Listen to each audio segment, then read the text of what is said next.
Olá, eu sou José Cláudio Securato, CEO da Sampo, e vou falar um pouco sobre o programa SER.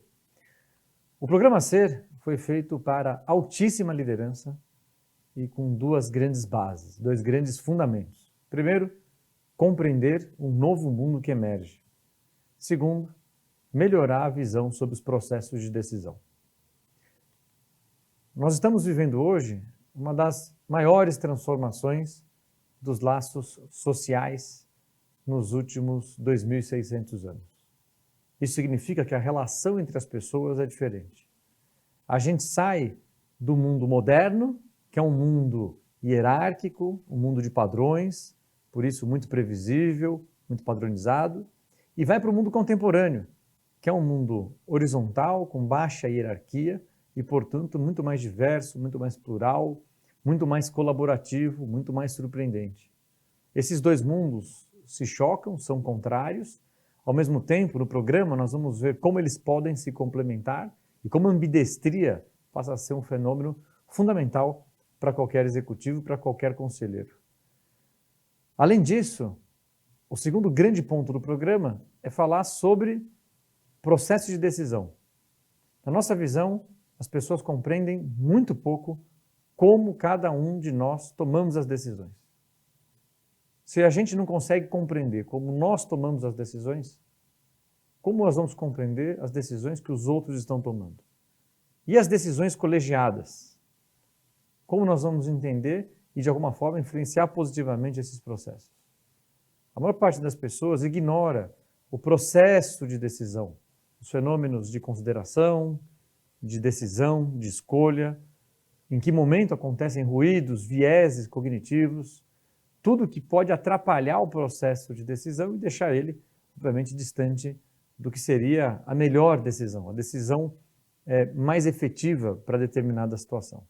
Com base nisso, a gente estabeleceu alguns temas importantes que vão ser tratados aqui no SER. Eu coloquei aqui as duas grandes bases. Primeiro, como entender o novo mundo que emerge. Por isso que a gente vai falar de psicanálise, filosofia e sociologia. A gente vai mostrar como o mundo se organizou ao longo dos anos para estruturar a sociedade, desde a época em que a natureza era a grande referência, a época do divino, por exemplo, no feudalismo, depois do iluminismo, a época da razão, né, que caracteriza o mundo moderno, e depois a gente vai para o mundo contemporâneo, o mundo atual, ainda em extrema transformação. Depois que a gente falar disso, a gente vai falar bastante sobre vários contrapontos do mundo moderno com o mundo contemporâneo, passando principalmente entre o consciente e o inconsciente da psicanálise, o objetivo e o subjetivo da sociologia, a ética e estética da filosofia. Aqui a gente tem uma experiência com um diálogo com obras de arte dentro de um museu, para que a gente possa experimentar um pouco essa parte mais de sensibilidade, mais de emoção, ou mais do subjetivo, da estética e do inconsciente. Essa é a primeira grande base do programa. A segunda grande base é sobre processo de decisão. Por isso que a gente vai falar bastante sobre neurociência, para entender os sistemas de decisão com base no cérebro, e alguns outros fenômenos muito importantes. Por exemplo, falar de inteligência artificial, uma vez que dados nos ajudam no processo decisório. Claro que aqui a gente vai trazer muito ainda do humano versus a inteligência artificial, então é um contraste, entender a inteligência artificial no contexto da tomada de decisão e, ao mesmo tempo, falar da inteligência humana, para a gente entender quais são as delimitações da inteligência artificial e aonde a gente potencializa a inteligência humana. Vamos falar bastante sobre causa e complexidade, que eu coloquei aqui no processo de decisão, né, porque decisões em cenários caóticos e complexos são muito diferentes de cenários mais simples e complicados, mas eu também poderia te falar, né, que o novo mundo ele é um mundo mais aberto para a complexidade, diferente, né, do mundo moderno, onde essa característica não existia. Então, esses são os grandes temas que a gente vai falar dentro da parte de processo de decisão. Com essas duas grandes bases construídas, a gente faz uma série de aplicações, uma série de contextos em que a gente traz para mostrar como esses fenômenos acontecem. Um deles, a gente vai fazer uma vivência em Ouro Preto, porque quando a gente fala da mudança do mundo moderno para o mundo contemporâneo, aqui em Ouro Preto, a gente vai falar como a brasilidade é um ativo na pós-modernidade. como que esse mundo novo que emerge traz características que coincidem com as características do brasileiro. Depois a gente vai falar, né, de como esse mundo novo, mais esses processos novos de decisão, eles podem ser encontrados em alguns contextos. Então a gente vai falar sobre finanças comportamentais, que é um fenômeno bastante claro, né? Os últimos ganhadores de prêmios Nobel, muitos deles psicólogos, né, ganharam o prêmio Nobel em economia, mostrando como as finanças comportamentais têm características inconscientes subjetivas, por exemplo, e a gente também vai ver uma aplicação em geopolítica, economia e mercados internacionais para entender um pouco como, né, que os países do mundo são diferentes quando a gente vê essa lógica, principalmente pensando nas características de estruturação da sociedade. Muito bem, passado um pouco pelo conteúdo, eu queria falar sobre quem é bem-vindo dentro do Programa Ser.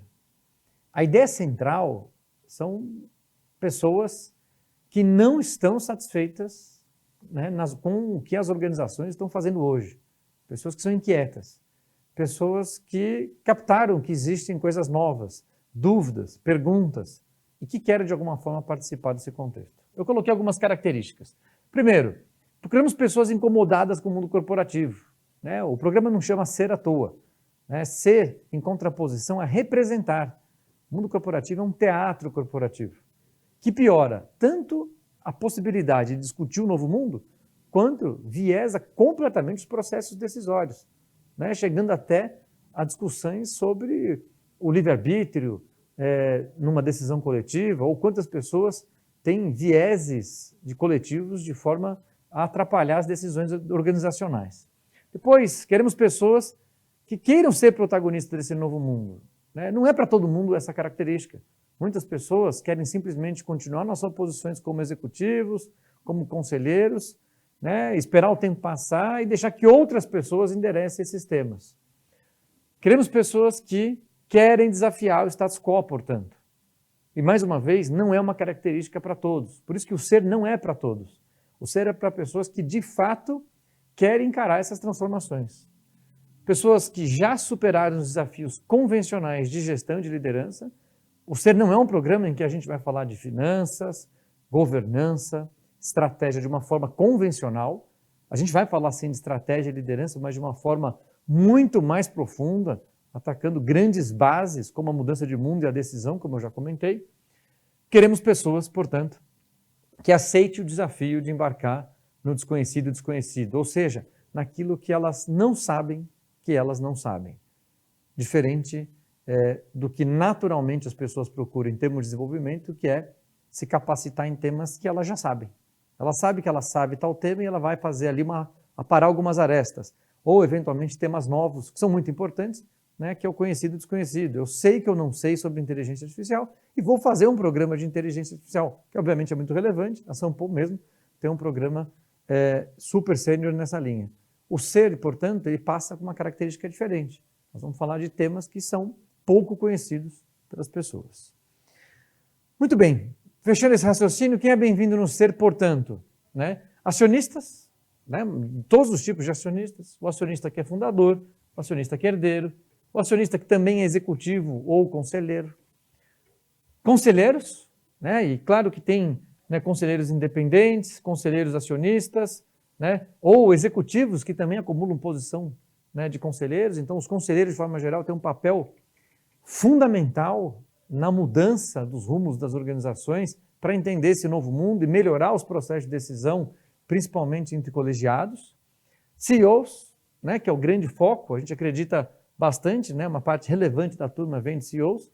CEOs, fundadores de seus próprios negócios, ou CEOs executivos, que é o que a gente também tem bastante, e executivos, né, que estão em alguma posição, né, de diretoria, vice-presidência, né, dentro do C-Level. Aqui a gente está falando de CEOs, né, C-Level em executivos de empresas relevantes, né, com possibilidade de sucessão à cadeira de CEO, ou aquele C-Level também que tem a oportunidade de estar próximo de uma posição de conselho.